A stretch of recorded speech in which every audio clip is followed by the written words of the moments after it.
नमस्कार दोस्तों। साइंस की टेस्ट सीरीज चल रही थी जिसका अगला वीडियो है। देखिए आज के वीडियो का पहला प्रश्न, मक्खी की लार्वा को क्या कहते हैं? कैटरपिलर, रिगलर, मैगट या टम्बलर? तो मक्खी की लार्वा को क्या कहा जाता है? मैगट कहा जाता है। ऑप्शन सी यहाँ पर राइट हो जाएगा। अगला प्रश्न देखिए, ऐच्छिक पेशियों, ऐच्छिक पेशियाँ कौन सी है? हाथ पैर की पेशियों को नियंत्रित कौन करता है? सेरेब्रम या प्रमस्तिष्क, सेरेबेलम या अनुमस्तिष्क, मेडुला ओब्लांगेटा, हाइपोथैलेमस? तो ऐच्छिक पेशियों का नियंत्रण कौन करेगा? तो करेगा सेरेबेलम, जिसको हिंदी में अनुमस्तिष्क कहते हैं। पदार्थ का परमाणुिक सिद्धांत सर्वप्रथम किसने प्रस्तावित किया था? तो परमाणु सिद्धांत सबसे पहले किसके द्वारा दिया गया? Rutherford, J Thomson, John Dalton, Niels Bohr. तो जॉन डाल्टन के द्वारा सर्वप्रथम परमाणु सिद्धांत का प्रतिपादन किया गया। देखिए 1808 में सर्वप्रथम जॉन डाल्टन ने परमाणु सिद्धांत दिया था। स्तनधारियों में श्वसन फुफ्फुस यानी फेफड़ों के द्वारा होता है। श्वसन की क्रिया में वायु के कौन से घटक की मात्रा में कोई परिवर्तन नहीं होता है? तो सीधी सी बात है, नाइट्रोजन की मात्रा में कोई परिवर्तन नहीं होता है। 78% ग्रहण करते हैं और 78% श्वसन के दौरान उत्सर्जन कर देते हैं। न्यूरॉन का वह भाग जो सूचनाएं उपार्जित करता है, कौन सा भाग है जो सूचनाओं का उपार्जन करता है? दुर्मिका, जिसको अंग्रेजी में डेंड्राइट कहते हैं, तंत्रिकाक्ष या एक्सोन, अंतर्गर्थन, सिनेप्स या कोई नहीं? तो न्यूरॉन्स का वह भाग जो सूचनाएं उपार्जित करता है, वह भाग कौन सा है? तो वो भाग है डेंड्राइट या दुर्मिका। ये क्या करता है? न्यूरॉन्स को सूचनाएं उपार्जित करता है। अगला प्रश्न देखिए, न्यूरॉन का वह भाग जिससे होकर सूचनाएं विद्युत आवेग की तरह यात्रा करती है, वह कौन सा भाग है? चारों ऑप्शन को देखिए, दुर्मिका, तंत्रिकाक्ष, सिनेप्स। तो कौन सा भाग है न्यूरॉन का जहां से सूचनाएं विद्युत आवेग के रूप में यात्रा करती है? तो वो भाग होता है तंत्रिकाक्ष, जिसको अंग्रेजी में एक्सोन कहा जाता है। एंटीजन पाया जाता है, तो एंटीजन कहाँ पर पाया जाता है? प्लाज्मा की सतह पर पाया जाता है या आरबीसी की सतह पर या डब्ल्यूबीसी की या प्लेटलेट्स की? तो एंटीजन है वो आरबीसी की सतह पर पाया जाता है। एंटीजन कहाँ पर पाया जाता है? आरबीसी की सतह पर पाया जाता है। तो अगला ही प्रश्न है कि एंटीबॉडी कहाँ पाया जाता है? एंटीबॉडी कहाँ पर पाया जाएगा? प्लाज्मा की सतह पर या फिर आरबीसी की सतह पर या डब्ल्यूबीसी की सतह पर या प्लेटलेट्स की सतह पर? तो एंटीबॉडी है वो प्लाज्मा की सतह पर पाया जाता है। रक्त समूह ओ, इसको सर्वदाता कहते हैं। इसको सर्वदाता क्यों कहा जाता है? इसमें एंटीजन होता है, इसमें एंटीबॉडी होता है, इसमें कोई एंटीजन नहीं होता है, इसमें कोई एंटीबॉडी नहीं होती है। तो रक्त समूह ओ को सर्वदाता कहते हैं क्योंकि इसके अंदर ओ समूह के अंदर कोई भी एंटीजन नहीं होता है।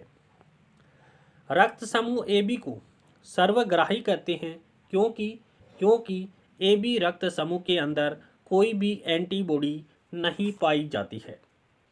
अगला प्रश्न देखिए, रक्त सर्वग्राही रक्त समूह कौन सा है? तो सर्वग्राही सबको पता है ए बी है, लेकिन ए बी पॉजिटिव है या ए बी नेगेटिव है?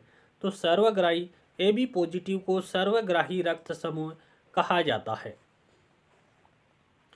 न्यूरॉन को अतिरिक्त स्थान प्रदान करता है, तो कौन सा मस्तिष्क का अंग है जो न्यूरॉन को अतिरिक्त स्थान प्रदान करता है?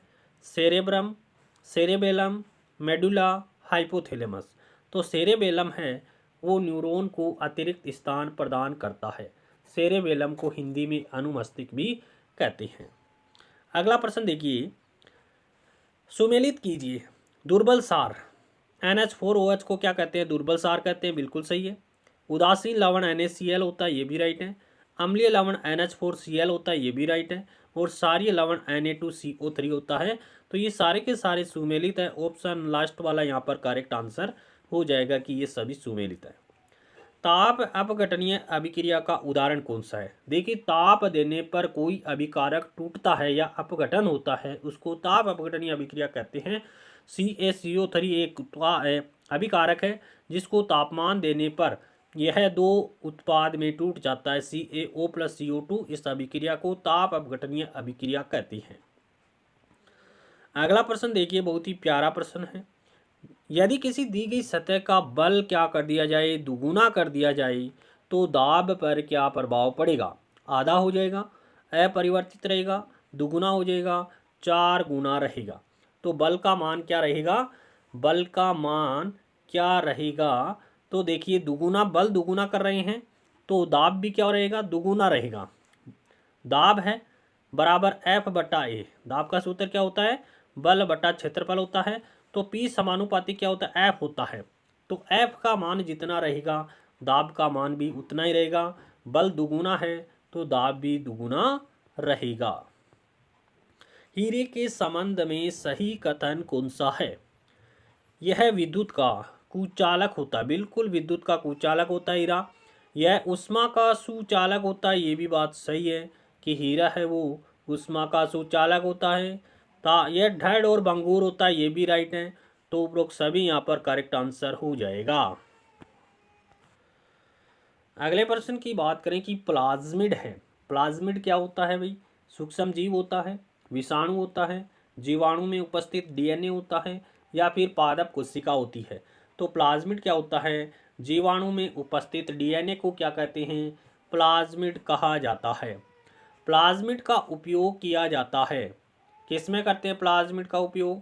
क्लोन बनाने में प्लाज्मिड का उपयोग किया जाता है। जीन के स्थानांतरण में, जीन अभियांत्रिकी के औजार के रूप में, उपरोक्त सभी में। तो प्लाज्मिड का उपयोग क्लोन बनाने में भी करते हैं, जीन के स्थानांतरण में भी करते हैं, जीन अभियांत्रिकी में औजार के रूप में भी प्लाज्मिड का उपयोग किया जाता है। ऑप्शन द यहाँ पर राइट हो जाएगा। अगला प्रश्न देखिए, प्लाज्मिड के संबंध में सही कथन कौन सा है? सत्य कथन यहाँ पर चुनना है।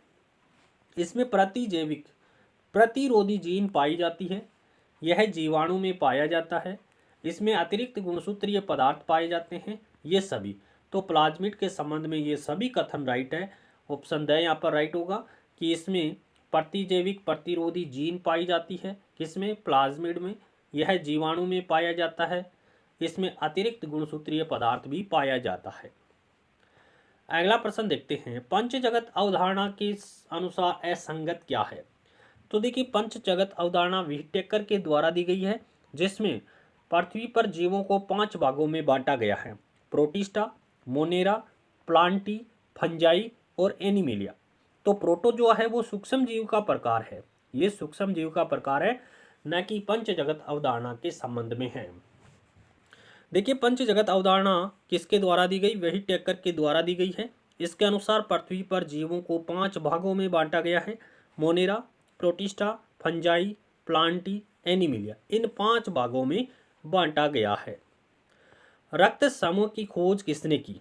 William Harvey, Karl Landsteiner, Alfred de Castello, Adriano Sturli. तो कार्ल लैंडस्टीनर के द्वारा ब्लड ग्रुप की खोज की गई है, जबकि रक्त परिसंचरण की खोज विलियम हार्वे के द्वारा की गई है। पुष्प के स्त्री केसर के सबसे ऊपर वाले भाग को क्या कहते हैं? वह सबसे ऊपर का भाग है वो क्या कहलाता है? वर्तिकाग्र कहलाता है। पुष्प के स्त्री केसर के मध्य भाग को क्या कहते हैं? सबसे ऊपर का जो भाग होता है वो तो क्या होता है? वर्तिकाग्र। मध्य का जो पतला भाग होता है उसको कहते हैं वर्तिका।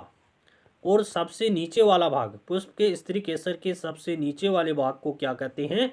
उसको कहते हैं अंडाशय। फूला हुआ भाग होता है उसको अंडाशय कहा जाता है। निम्नलिखित में से कौन सा मानव वर्षण का कार्य है? वर्षण के द्वारा नर हार्मोन टेस्टोस्टेरोन का निर्माण होता है। बिल्कुल सही बात है, जो पुरुषों में द्वितीयक लैंगिक लक्षणों के विकास में भी सहायक है। ये बात तो सही है। शुक्राणु का निर्माण भी वर्षण यानी शुक्र नलिकाओं द्वारा किया जाता है। ये भी सही बात है। यह हार्मोन शुक्राणु के उत्पादन को नियंत्रित करता है। ये भी बात सही है। तो उपरोक्त सभी यहाँ पर करेक्ट आंसर हो जाएगा। अलैंगिक जनन की मुकुलन विधि द्वारा जनन किसमें होता है? अलैंगिक जनन मुकुलन द्वारा किसमें होता है? अमीबा में, यीस्ट में, प्लाज्मोडियम में, लेशमानिया में। किसमें होता है भाई? तो यीस्ट के अंदर होता है। यीस्ट में अलैंगिक जनन होता है। और अलैंगिक जनन की कौन सी विधि पाई जाती है? मुकुलन विधि पाई जाती है। निम्न में से सत्य कथन को चुनिए। एक कोशिकीय जीवों में अलैंगिक जनन होता है। बिल्कुल सही बात है कि एक कोशिकीय जीव होते हैं उनमें अलैंगिक जनन पाया जाता है। बहुकोशिकीय जीवों में प्राय लैंगिक जनन होता है, ये भी बात राइट है। ए और ब दोनों राइट है, तो